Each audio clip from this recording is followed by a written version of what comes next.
Hello dear student, welcome back to our YouTube channel A1 study. आज मैं आप लोगों से आरसीसी के बारे में, आज आरसीसी का लेक्चर है हमारा। कुछ क्लासेज आपके बीच में नहीं आई थी। मैंने पहले कहा था तबीयत बहुत ज़्यादा ख़राब चल रही है इस समय, तबीयत बेकार चल रही थी, तो उसकी वजह से क्लास नहीं आई थी। लेकिन हम कंटिन्यू रखने की कोशिश कर रहे हैं फिर भी, क्योंकि मैंने कुछ आपके तबीयत की वजह से लेक्चर जो पहले रिकॉर्ड कर लिए थे तो मैंने डाल दिए थे, लेकिन अब फिर बचा ही नहीं आपका, तो रिकॉर्ड करना पड़ रहा है। तो थोड़ा हो सकता है आज कम भी पढ़ाएंगे, कम क्या पूरे चैप्टर सब कर देंगे हम। तो हम कहाँ तक पहुँच चुके हैं अपनी आरसीसी में, बात करते हैं अपना। आरसीसी स्ट्रक्चर की बात चल रही थी। इसमें मैंने आप लोगों को एक तो इंट्रोडक्शन, ये चैप्टर आपका समाप्त हो गया, पहला चैप्टर खत्म। उसके बाद सेकंड चैप्टर आया था आपका WSM, ये भी समाप्त हो गया। मैंने आप लोगों से कहा था, मैंने एक न्यूमेरिकल कराया था, वो शायद एक ही कराया था यहाँ तक मुझे याद है, क्योंकि WSM पे कम क्वेश्चन आते हैं आपके क्लास पेपर में BT यूपी के अनुसार, क्योंकि मैंने अभी तक BT यूपी का ही पेपर देखा है, तो कम क्वेश्चन आते, तो मैंने एक ही कराया था। मैंने ये कहा था कि जितने भी आपकी बुक में क्वेश्चन हैं सभी क्वेश्चन को आप लगाओगे, और अगर कोई क्वेश्चन नहीं होता तो आप मुझे क्या करोगे, या तो टेलीग्राम पर भेज दीजिए, लिंक डिस्क्रिप्शन में दी गई है टेलीग्राम की, या फिर आप टेलीग्राम पर जाके A1 स्टडी सर्च कर लीजिए, वहाँ पर आ जाएगा। या फिर आप चाहो तो व्हाट्सएप पे कनेक्ट कर लो, व्हाट्सएप पे आ सकते हो आप मुझसे। 96487734 ये नंबर है, केवल व्हाट्सअप ही चलता है इस पर। कॉल चल लगाओगे शायद मुश्किल ही उठे, एक बार को काफ़ी कॉलें आती हैं, तो आपसे रिक्वेस्ट है कि व्हाट्सअप पे ही मैसेज करना पहले, उसके बाद मैं कॉल को कहूँ तो आप कॉल कर लेना, कोई दिक्कत नहीं है। और आपकी पेड कोर्स के लिए काफ़ी कमेंट आ रही है इस समय पेड वालों के लिए, तो मैं बता दूँ पेड वालों के लिए जो चल रहे थे वो लगभग 90% समाप्ति की तरफ है। अगर आप लोग फिर भी कहोगे तो क्रैश कोर्स टाइप का जो होता है वो हम चालू कर देंगे अपना, वो फिर हम देख लेंगे उसमें। तो हमारा आज चैप्टर थर्ड चलेगा। क्या चलेगा? चैप्टर थर्ड, जिसे हम बात करेंगे LSM। अभी सर LSM क्या है? LSM की फुल फॉर्म है limit state method. Limit state method. सबसे पहले मैंने आप लोगों को बताया था कि जब हम आरसीसी में कोई भी स्ट्रक्चर अगर डिजाइन करेंगे तो उसमें हम तीन मेथड देखते हैं अपने। एक तो होता है WSM, एक होता है ULM, और एक होता है LSM। WSM पे मैं चर्चा कर चुका हूँ, आप लोगों को मैंने WSM क्लियर भी करा दिया, और आप लोगों को काफ़ी अच्छा क्लियर भी होगा। वर्किंग स्ट्रेस मेथड इसकी फुल फॉर्म होती है, और ये हम क्लियर कर चुके हैं जितना आपके कोर्स में था। फिर बात आई ULM की। ULM होता है अल्टीमेट लोड मेथड, लेकिन ये आपके कोर्स में है नहीं, तो इस पर मैं कोई चर्चा नहीं करूँगा। और जब आप AJ की तैयारी करेंगे तो वहाँ इस ULM को पढ़ेंगे ना, इस पर क्वेश्चन भी नहीं करेंगे आप ULM पे, बस ULM को आप पढ़ेंगे। बात आई फिर LSM की। ये आपकी आरसीसी में पॉलिटेक्निक वालों के लिए मोस्ट इंपोर्टेंट टॉपिक है। सॉरी, जुकाम हो रहा है तो आवाज़ भी शायद आपको चेंज लग रही होगी। तो हम बात करेंगे LSM पे। लिमिट स्टेट मेथड होता है। LSM में हम क्या करते हैं, दो चीज़ें होती हैं। एक तो सर्विसेबिलिटी होती है, सर्विस में जो हम चीज़ देख सकते हैं, चाहे वो आपका डिफ्लेक्शन हो, क्योंकि डिफ्लेक्शन हम देख सकते हैं कितना आया। तो ये चीज़ें सिंपल होती है। अब मैं डायरेक्ट इसकी डेफिनेशन पे जाता हूँ जो आपके क्वेश्चन में आती हैं, सॉरी पेपर में आती हैं, दो दो नंबर की। तो सबसे पहले डेफिनेशन लिखो, कैरेक्टरिस्टिक स्ट्रेंथ। ज़्यादा बात नहीं करते, डायरेक्ट लिखिए, क्योंकि देखो किसी भी सब्जेक्ट को पढ़ने से पहले हमें थ्योरी पढ़नी पड़ेगी ना, तभी तो हम न्यूमेरिकल देखेंगे उसमें। तो पहले थ्योरी देखते हैं।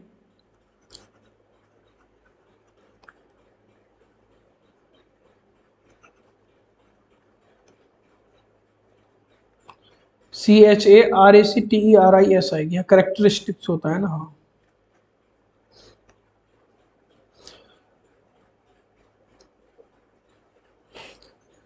TIC करेक्टरिस्टिक्स स्ट्रेंथ, इसका मतलब होता है अभिलाक्षणिक सामर्थ्य।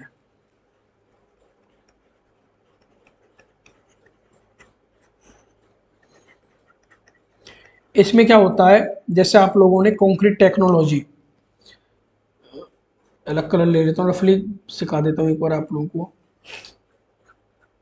आप लोगों ने सीटी पढ़ी होगी, कंक्रीट टेक्नोलॉजी सीटी है, वो सीटी नहीं जो हम बजाते हैं, कंक्रीट टेक्नोलॉजी पढ़ी होगी आप लोगों ने, शायद ही थर्ड सेमेस्टर में थी आपके, यहाँ तक मुझे जानकारी है, क्योंकि पिछले सेमेस्टर में कुछ लेक्चर लिए थे, मेरी तबीयत खराब ज़्यादा थी, इसकी वजह से उसे कंटिन्यू नहीं कर पाया था, लेकिन इस सेमेस्टर में आप लोगों को सिखाया तो इसलिए मैं कंटिन्यू भी रखूंगा इसको। इसमें आप लोगों ने क्यूब टेस्ट करते हो अपनी कंक्रीट की कंप्रेसिव स्ट्रेंथ ज्ञात करने के लिए। क्या करते हो इसमें, क्यूब टेस्ट करते थे हम। क्या करते थे इस क्यूब टेस्ट की सहायता से, कंप्रेसिव स्ट्रेंथ हम ज्ञात करते थे। अब इस कंप्रेसिव स्ट्रेंथ को करने के लिए हम 3 क्यूब लेते थे, 3 क्यूब लेते थे हम।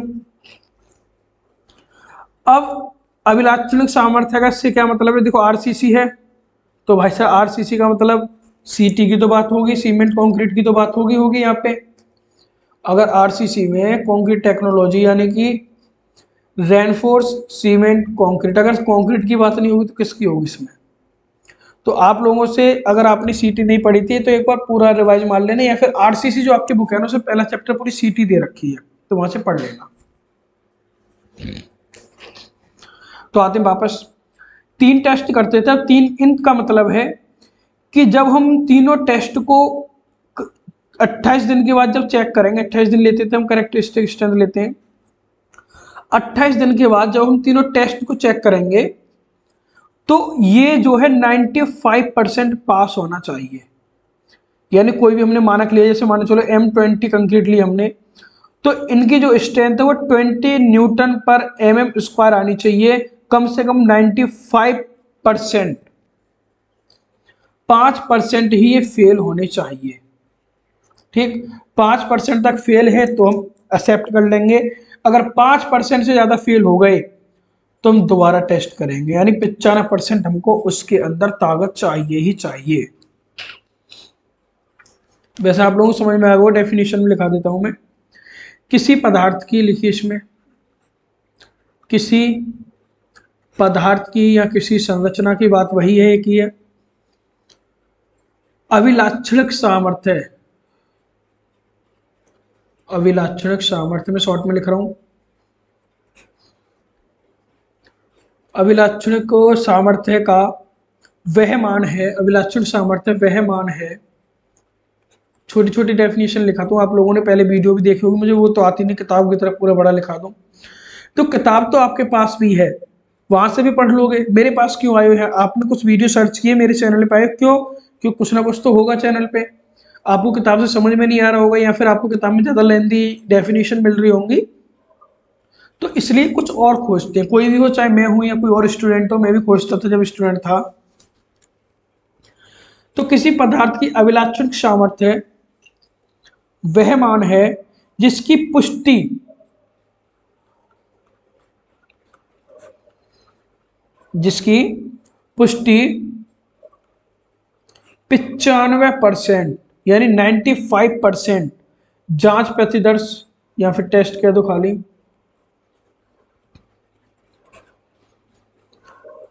पर अवश्य करे, जांच प्रतिदर्श पर जांच परीक्षण अवश्य करे।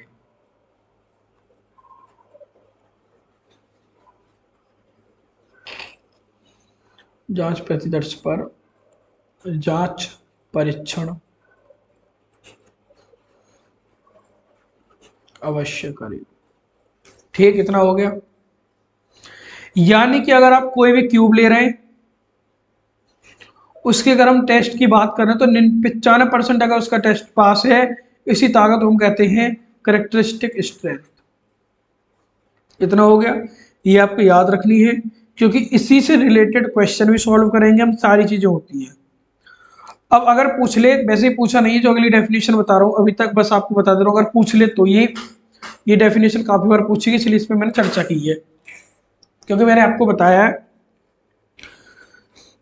इस समय जुकाम हो रहा है, तबीयत भी खराब है, तो कम बोला जा रहा है, नाक मतलब नाक बिल्कुल बंद है अभी, तो इसकी वजह से बोल नहीं पा रहे ठीक से। चलो कोई नहीं, फिर भी मैं पढ़ाऊंगा आप लोगों को। कैरेक्टरिस्टिक लोड, ये आप लोगों के आई नहीं है तो इसलिए मैं यही बता देता हूँ। अभी तक डेफिनेशन वो आई हुई है और वो इम्पोर्टेंट इसलिए मैंने वो लिखा था। करेक्टरिस्टिक्स लोड ये क्या होता है?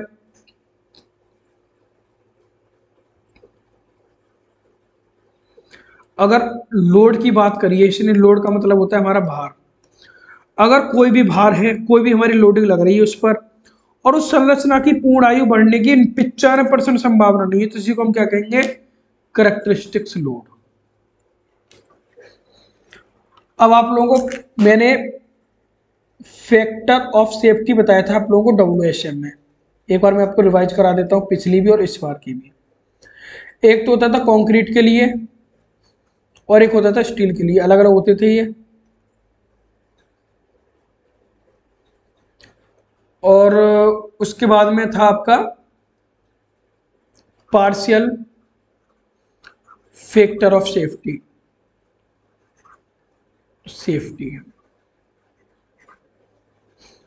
इसमें भी दो होगा, कंक्रीट के लिए और स्टील के लिए।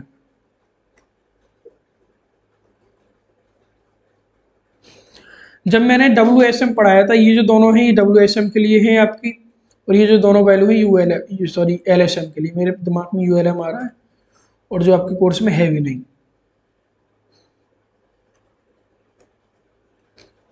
LSM मैंने इसमें कंक्रीट के लिए 3 बताई थी फैक्टर ऑफ सेफ्टी, और स्टील के लिए 1.78। जब हम partial factor of safety concrete के लिए बात करेंगे तो 1.5 की करेंगे, और स्टील आ जाएगी तो 1.15 ले लेंगे। ये आप लोगों को याद रखना है यहाँ तक। और उसके बाद में हम जो डिजाइन के लिए बात करते हैं, IS कोड 456 2000, IS कोड 456 2000 के अनुसार मैं पूरी RCC आपको पढ़ाऊंगा। तो IS कोड हमसे कहता है कि आप कोई भी अगर अपनी कंक्रीट को डिजाइन कर रहे हैं तो आप 0.67 FCK, यानी कि आप लोगों का जो करेक्टरिस्टिक लोड है उसका 0.67 लेंगे डिजाइन करने के लिए। ये तो कोड ने कह दिया, यानी कि हमारी जो कंक्रीट की सामर्थ्य थी, कोड ने कहा था कि आपकी जो भी सामर्थ्य है वो इतनी है, 0.67 FCK। अब अगर जब मैं डिजाइन करने जाऊंगा अपनी कंक्रीट को, मुझे डिजाइन करनी है, तो मैं क्या करूंगा? 0.67 FCK, ये तो कोड ने कहा था, ये तो लूंगा। लेकिन मैंने फैक्टर ऑफ सेफ्टी मेरा कितना है? FOS फैक्टर ऑफ सेफ्टी कितना कंक्रीट के लिए? 1.5, तो यहाँ कर दूंगा 1.5।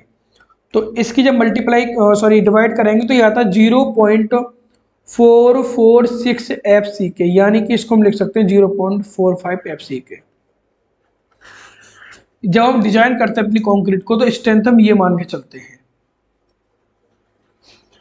ऐसे ही जब हम स्टील की बात करेंगे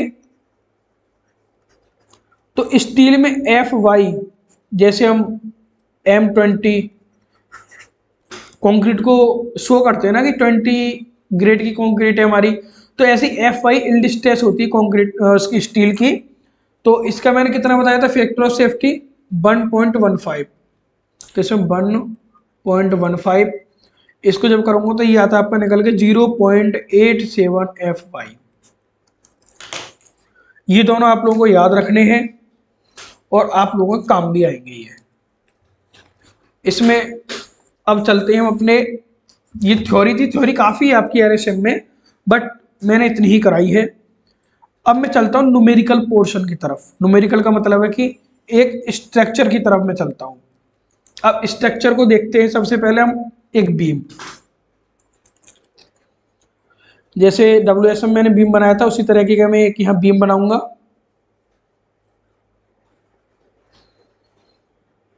क्रॉस सेक्शन है बीम का, और यहाँ पे मेरी ये स्टील है और इसमें कंक्रीट भरी हुई है। तो स्टील का मतलब है एरिया ऑफ स्टील, AST से मैंने डिनोट किया था जब मैंने WSM पढ़ा दिया। कुछ नहीं, जो WSM में बताया था सारी चीज़ें वही है यहाँ पे। मैंने कहा था जब ऊपर से लेके और नीचे तक, कहाँ तक, इसकी जो सेंटर होगा मेरी स्टील का, वहाँ तक की जो डेप्थ कहूँगा मैं उसको कहूँगा इफेक्टिव डेप्थ, और इसमें स्मॉल डी से डिनोट करूंगा। मैं कुछ नहीं लिखूंगा इफेक्टिव डेप्थ क्या, बस बताऊंगा, क्योंकि मैंने पूरा WSM में पढ़ा रखा है। जो कंटिन्यू पढ़ रहा है मुझसे उसे अच्छी तरह समझ में आ रहा होगा, जो नहीं पढ़ रहा उसे भी समझ में आएगा, लेकिन वो अगर मेरे प्रीवियस लेक्चर देखते हुए यहाँ तक पहुंचेगा तो बहुत अच्छा रहेगा। ऊपर से लेके बिल्कुल नीचे तक की जो डेप्थ होगी उसे मैं कहूंगा डेप्थ खाली, यानी क्लियर डेप्थ है, मेरी पूरी डेप्थ है। तो जब क्लियर है तो मैं इसे कैपिटल डी से डिनोट कर दूंगा। इसी में से मेरी एक जाती है न्यूट्रल एक्सिस, जिसे हम कहते हैं हिंदी में उदासीन अक्ष। ये ग्राफिकल को बहुत कम समझाते हैं लोगों को, बहुत कम समझ में आता है लोगों को, पता नहीं क्यों, क्या है इसमें ऐसा। ये है उदासीन अक्ष, उदासीन अक्ष।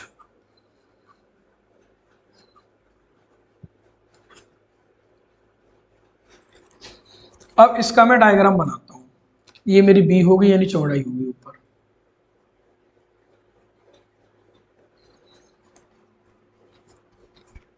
आज इसी डायग्राम को समझाता हूँ बस मैं, बाकी कल पढ़ाऊंगा, क्योंकि अब तबीयत ज़्यादा खराब हो रही है, पढ़ाया नहीं जा रहा।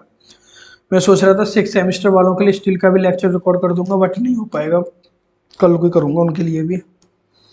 बस इसको समझते हैं। मैंने WSM में आपको इस तरीके से डायग्राम बनाया था। ये मेरी स्टील थी, ये LSM और न्यूट्रल एक्सिस थी, और मेरा इस तरीके से यहाँ पे डायग्राम बना था। ये मेरा टेंशन हो गया, नीचे कंप्रेशन हो गया,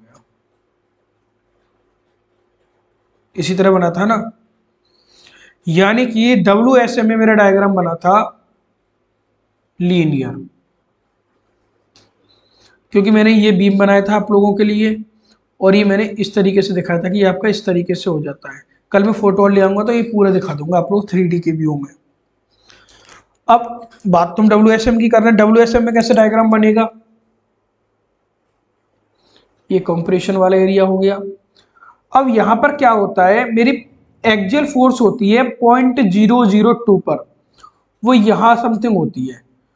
तो एक लाइन यहां पे ड्रॉ करते हैं हम, तो यहां तक तो बनता है मेरा रेक्टेंगुलर, लेकिन यहां के बाद में मेरा चला जाता है पैराबोला। इसको हटा देता हूं,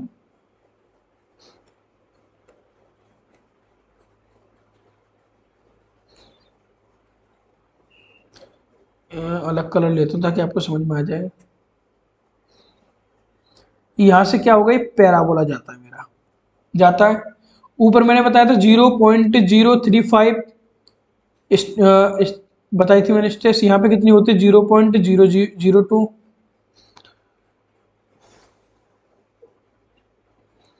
लेकिन मैंने वो बताई थी आप लोगों को किस केस में, WSM में। यहाँ पे चेंज हो जाएगा आपका, मेरे दिमाग में देखो ये होता है, तबीयत खराब होने की वजह से WSM का LSM में बता दे रहा हूँ।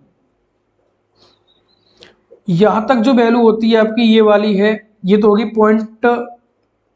0.42XU। अगर आप इसको कहोगे सर इसको प्रूफ करके देखो, प्रूफ भी कर दूंगा मैं, बहुत टाइम लगेगा प्रूफ करने में, इसलिए मैं यहाँ पे बस आपको लिख रहा हूँ, आपके कोर्स से प्रूफ करने के लिए नहीं है। यहाँ तक कि आपकी जो दूरी होती है पैराबोलिक 0.57XU होती है। ये CU यानी कंप्रेशन वाला एरिया होता है। ऊपर स्ट्रेस आती है जो मैंने डिजाइन के लिए निकाली थी 0.045 आती है।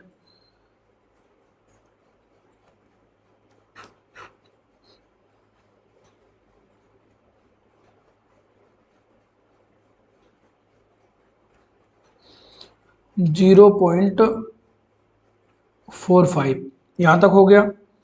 इसके बाद में जो यहाँ से यहाँ तक की दूरी है मैंने लिखी थी इधर, और पैराबोला की बात करूँ तो ये वाला होता है 2.3 AV, और जो ये मेरी टेंशन में है TU। और लीवर आर्म ये क्या होता है मैंने बताया था आप लोगों को। WSM की मैं बात करूंगा तो मैंने बताया था D-X/3 होता है, और जब मैं LSM की बात करूंगा तो ये होता है D-0.42XU। ये आपको याद रखना है, क्योंकि लीवर आर्म में क्या होता है, ये मेरा कंप्रेशन का एरिया था, जैसे मेरा बीम था, इस तरीके से आपका डायग्राम बना था।